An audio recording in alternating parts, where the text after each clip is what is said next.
씨가 누굽니까? 난데 누구니? 난 차무식이라고 하는 사람입니다. 필리핀 민 사장님 아시죠? 그 민 사장님 돈 3천만 원 떼먹고 도망가셨었죠? 오늘 받으러 왔습니다. 아니 이거 겁도 없이 아야 그거 어디서 팔구나? 오늘 초면인데 우리가 이렇게 편하게 말투고 지낼 사이는 아닌 것 같은데. 좌우지간 민 사장님 돈 안 갚으면은 박희성 씨 오늘 나한테 죽어.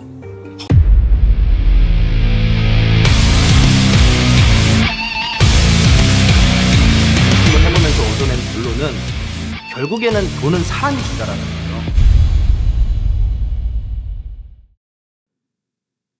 안녕하십니까. 채권 주심하는 백박사TV의 백우현 팀장입니다. 네, 여기 현재 전북 부안입니다. 부안. 저는 지금 광주로 가고 있습니다. 오전에 가볍게 수원에서 동산압류 가볍게 하고 지금 광주로 가는 길인데요. 오늘 광주는 채권자와 채무자를 미팅하러 갑니다. 그러니까 저번 달에 제 유튜브 영상을 보시고 광주에서 손님이 오셨는데요. 그 채권자는 개인 간의 금전거래로 인해서 1억 5천의 공정증서를 받아놨고 채무자가 차일피일 변제를 안 해서 저한테 주심을 의뢰하시게 되었습니다. 근데 이제 계약 당시에 채권자께서 하시는 말씀은 채무자가 변제할 여력도 없고 내가 알기로는 신용불량자라고 알고 있다. 왜냐하면 채무자가 개인회생 하겠다 이런 얘기들을 많이 했나 봐요. 파산을 해야 된다. 그래서 야 이거 진짜 답이 없구나 라고 해서 변호사한테 맡겨야 되는지 아니면 이걸 주심으로 해야 되는지 고민 하시다가 제 영상을 보니까 막 전국적으로 부산도 가고 막 여수도 가고 이런 영상들을 보시고 믿을만 하겠다라는 좋은 마음 가지시고 저번 달에 또 오셨었는데요. 그래서 이제 오늘은 저번 달에 의뢰한 이후의 조사 결과를 가지고 좀 브리핑 좀 드리고 또 채무자 조사, 실사 조사죠. 아직까지 추심행위가 하는 게 아니고 조사를 하려고 가는 중입니다. 그래서 이제 채권자는 앞전에 말씀드렸다시피 채무자가 변제할 여력이 없고 파산을 언급했다는 사람으로 얘기했지만 우리가 실제로 추심 계약한 이후에 신용조사를 통해서 아주 간단한 조사를 하게 되는데요. 그 조사를 해보니까 채권자와 얘기는 다르게 채무자가 통장도 잘 쓰고 있고요.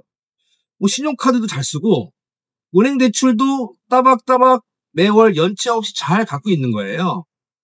그리고 채권자 얘기로는 채무자가 하는 게 없는 백수라고 얘기했는데 채권자가 살고 있는 광주 안에서 음식점을 하고 있었어요. 정확히는 호프집을 하고 있는 사람이더라고요. 근데 채권자는 그런 내용도 몰랐다고 하더라고요. 호프집을 하는 사람인지 모르고 그냥 자기는 주식이나 이런 거 전업으로 하는 사람인 줄 알았다 얘기하는데 이제 제가 아니다 이 사람 비집할 가능성이 매우 높다라는 식으로 말씀드리니까 깜짝 놀래가지고 저랑 얼마 전에 통화를 하고요. 또 내일 여기 전남 광양에 채무자 미팅이 있거든요. 내일 오전 11시에서 한 오후 1시 사이에 광양에서 채무자 미팅이 있는데 광양 가는 길에 어차피 저희가 광주를 찍어야 되기 때문에 그래서 오늘 채권자를 만나고 실제로 조사했던 기록상에는 채무자가 호프집을 하는 게 맞는지 좀 실사 방문을 좀 해봐야 되기 때문에 채무자도 만날 겸 해서 가고 있습니다. 그래서 우리가 조사했을 때 채무자가 호프집을 한다고 나왔기 때문에 우리가 바로 통장 압류도 할 수 있고 카드 매출도 압류할 수 있고 임대보증금도 압류할 수 있고요. 그 사업장 안에 있는 화로, 테이블, 냉장고 또 주방 기구들 압류 당연히 할 수 있겠죠. 근데 이제 우리가 섣불리 압류하는 것보다는 저는 뭐라 그랬습니까? 항상 이 조사된 내용만으로 하는 게 아니라 직접 제 두 눈으로 보고했다라고 말씀드렸잖아요. 그래서 채권자한테 이 조사된 기록들, 그다음에 채무자의 사업자 내용들을 좀 공유해드리고 바로 채무자가 운영하고 있는 그 호프집으로 저녁 시간에 가서 맥주 한잔 하면서 채무자가 실제로 운영하는 사업자가 맞는지 제가 카드로 결제해보면 그 카드 결제 영수증 상에 대표자 이름이 나오지 않습니까? 그래서 그 실제로 제가 파악했던 그 사업장 소유주가 채무자가 맞다고 하면 그 내용들 가지고 전략적으로 추심 계획을 짜서 통장하고 카드 매출, 임대보증금 한 번에 압류하면서 멱살을 한 번에 잡는 이런 추심 전략을 짜야 되니까요. 그래서 오늘은 그런 스케줄로 제가 지금 광주에 이동 중이긴 합니다. 그래서 이제 채권자도 처음에는 저한테는 뭐 신용불량자에다가 얘가 나한테 뭐 자꾸 이렇게 하면 파산하겠다라는 언급을 해서 너무나 놀라가지고 광주에서 서울까지 한 4시간 걸리거든요. 그 먼 거리를 저한테 야간에 또 오셨단 말이에요. 야간에. 한 밤 10시, 11시에 오셨는데 하여튼 제가 뭐라 그랬습니까? 채권자가 하는 얘기들 또 채권자가 상대방이 신용불량자라고 하고 뭐 파산이든 회생이든 간에 제가 눈으로 보기 전까지 전 믿지 않거든요. 그래서 채무자가 신용불량자라고 하더라도 저는 무조건 방문해서 실제로 확인해 봐야 되는 거예요. 채무자가 재산이 많다고 나하더라도 실제로 우리가 조사했던 기록들이 맞는 기록인지 아닌지 제 두 눈으로 본다고 말씀드렸지 않습니까? 그래서 이 추심이라는 게 꼭 조사해서 신용불량자라고 해서 회수를 못할 건도 아니고요.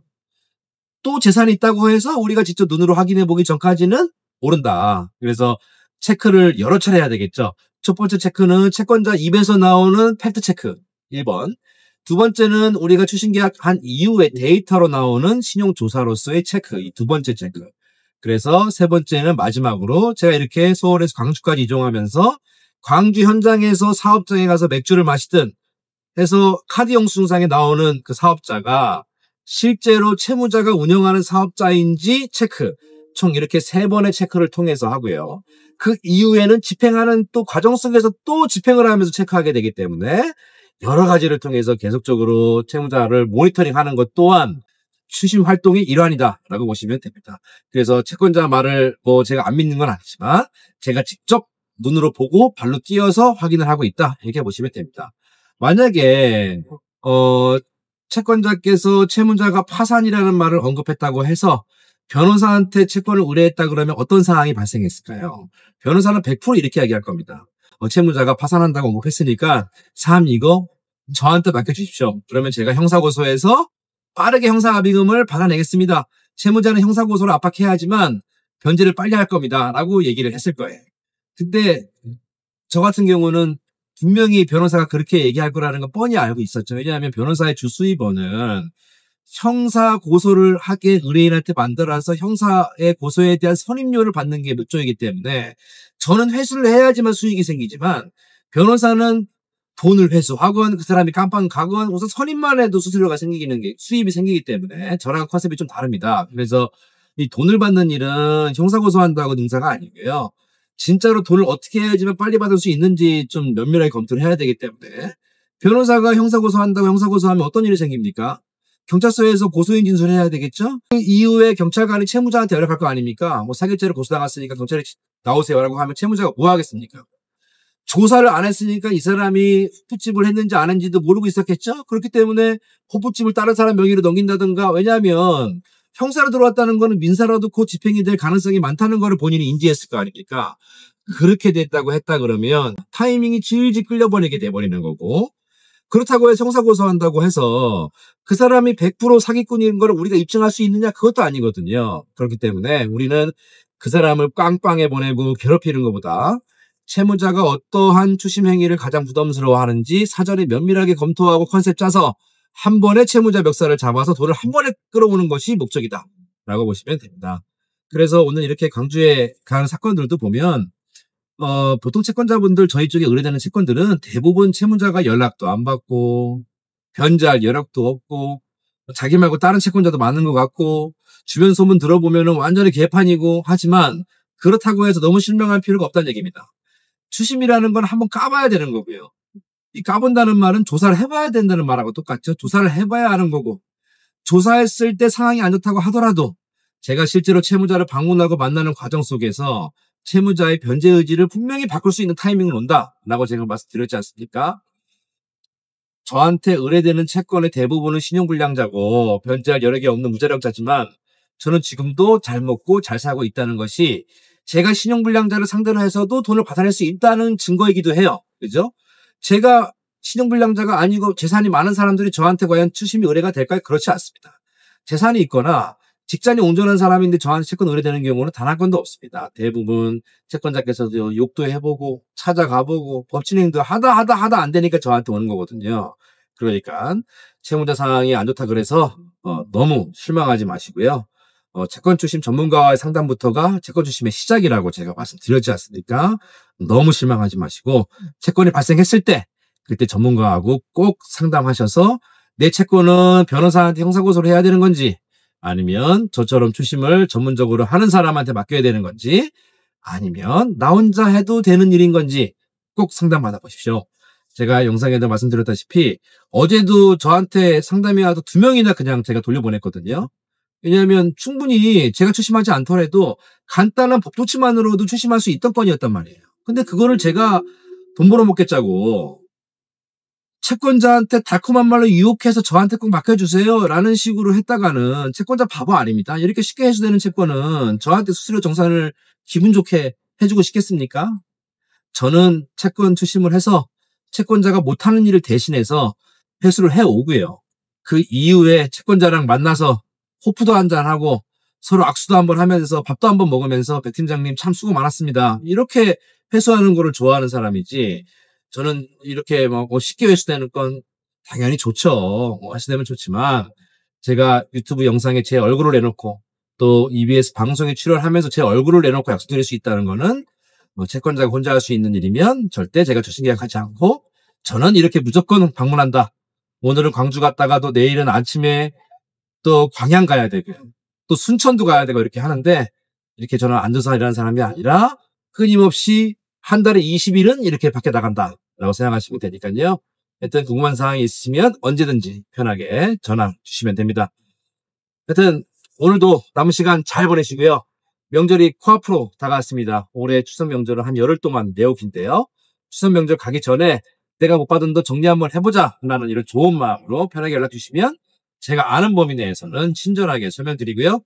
저희 사무실은 서울에 있습니다. 또 서울 근교에 있으신 분들 또 서울보다는 멀리 있지만 진짜 추심에 대한 전문가랑 상담 한번 해보고 싶다 라고 생각되시는 분이 있으시면 저한테 미리 연락 주시고 사무실에 오시면 됩니다. 상담은 돈이 안 들어가니까 이제 편하게 오시면 되고요. 또 조만간에 좋은 기회 있으면 영상으로 남겨두도록 하겠습니다. 오늘도 좋은 하루 되시고요. 조만간에 또 뵙겠습니다. 감사합니다.